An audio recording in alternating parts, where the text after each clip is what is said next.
एक हफ्ते पहले ही कृतिका के पति का ट्रांसफर नए शहर में हुआ था। ऑफिस के करीब ही किराए का मकान लेकर दोनों रहने लगे थे। एक शाम को बाजार से वापस लौटने पर मकान के गेट पर बैठे मकान के बूढ़े चौकीदार सोहन ने कृतिका से कहा कि मैडम, आज शाम को मेरे लिए भी 2 रोटियां बना दीजिएगा। सुनकर कृतिका ने मुस्कुराते हुए कहा कि ठीक है, बना दूंगी। उसी मकान में रहने वाले पड़ोसी किराएदारों से मालूम हुआ कि सोहन पास के ही एक गांव का रहने वाला है, लेकिन कई साल पहले ही अविवाहित सोहन को मृतक दिखाकर उसके भाइयों ने उसकी जमीन जायदाद हड़प लिया था और सीधा सच्चा बेबस सोहन गरीबी के कारण अपने हक के लिए लड़ाई भी नहीं कर सका था, इसलिए मजबूरी में शहर के एक बड़े बिजनेसमैन के इस मकान के चौकीदार के साथ फुल टाइम नौकर की हैसियत से काम करके जीवनयापन कर रहा था। सोहन की मजबूरी का फायदा उठाकर उसका मालिक भी 20 रुपये रोजाना और एक टाइम का खाना ही उसे देता था। बेबस बेसहारा बूढ़ा सोहन चुपचाप अपने काम को ईमानदारी से करता रहा था, लेकिन जब सुबह मालिक के घर से आए खाने को ही बचाकर शाम को भी खाना पड़ता तो कभी कभी बासी खाने को देखकर उसका मन खाने के लिए मना कर देता था। ऐसे में उसकी इच्छा होती कि उसे गर्म ताजी रोटियां मिल जाए तो पेट भर जाए। सोहन कभी तो संकोच कर जाता, मगर जब दिल नहीं मानता तो मकान में रहने वाले किराएदारों से ही ताज़ा खाना मांगकर खा लिया करता, तो कभी यूं ही पानी पीकर रात भर जागकर रखवाली किया करता था। शाम को जब कृतिका गर्म रोटियों के साथ सब्जी लेकर सोहन को देने गई तो सोहन के चेहरे पर खुशी झलक रही थी। वो भावविभोर होकर कृतिका को ढेरों आशीर्वाद देने लगा था। कृतिका ने सोहन के बारे में पड़ोसियों से मिली सभी जानकारी बताई तो उसके पति को भी सोहन पर बहुत तरस आया। इसी तरह धीरे धीरे 1 साल बीत गए थे, लेकिन आए दिन कृतिका के मन में सोहन को न्याय दिलाने, उसका हक उसे वापस दिलाकर जिल्लत की जिंदगी से दूर खुशहाल जीवन के लिए भावना उमड़ती घुमड़ती रहती थी। एक दिन कृतिका के पति को ऑफिस के काम से दूसरे शहर जाना पड़ा तो कृतिका घर में अकेले ही थी।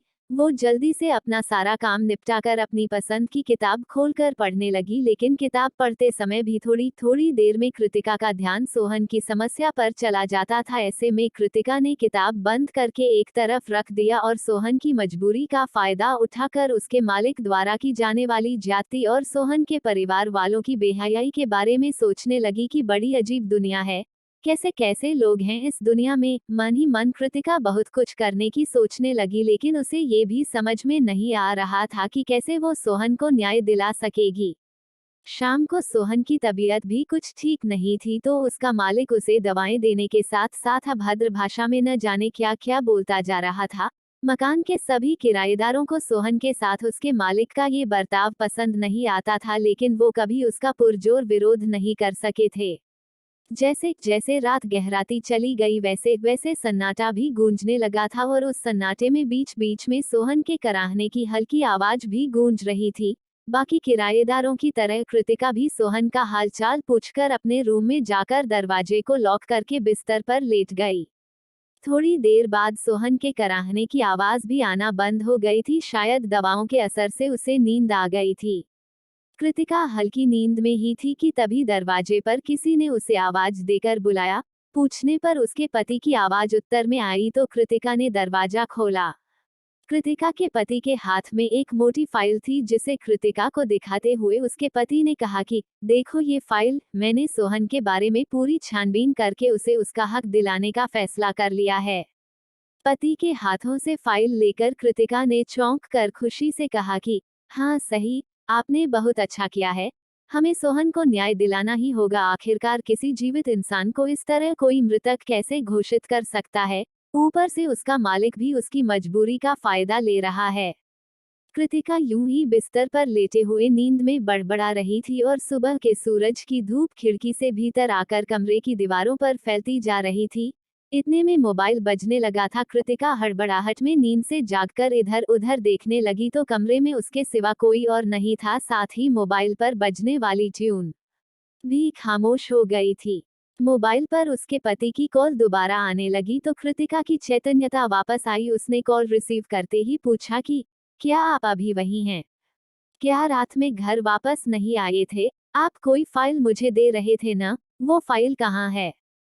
कृतिका के पति ने इतने सारे सवाल एक सांस में पूछने का कारण जानना चाहा तो कृतिका चुप रही। उसे रात के देखे सपने और हकीकत में फर्क समझ में आ गया तो वो बोली कि कुछ नहीं, शायद मैंने सपना देखा था, आप तो आज वापस आओगे ना। कृतिका ने अपने देखे सपने के बारे में विस्तार से बताया तो उसके पति ने उसे ज्यादा न सोचने और अपना ख्याल रखने की बात कहकर बात खत्म की। कृतिका फ्रेश होने के लिए बाथरूम की तरफ जा ही रही थी कि नीचे से कुछ आवाजें सुनकर बालकनी से देखने लगी तो मालूम हुआ कि रात में सोहन सोने के बाद सुबह नींद से जागा ही नहीं, वो अब इस दुनिया से विदा होकर अंतिम यात्रा पर जा चुका था। कृतिका सोहन की अचानक हुई मौत से अवाक रह गई थी। कभी वो अपने रात के सपने के बारे में सोचती तो कभी सामने जमीन पर पड़े सोहन के बेजान शरीर को देखती। वो जीवित रहकर भी मृतक घोषित सोहन के वास्तव में मृत होने पर विचारों के सागर में डूबती जा रही थी कि सोहन के इस बेजान शरीर ने सोहन के मृतक होने की वर्षों से लिपटी पहचान को आज जीवित कर दिया था।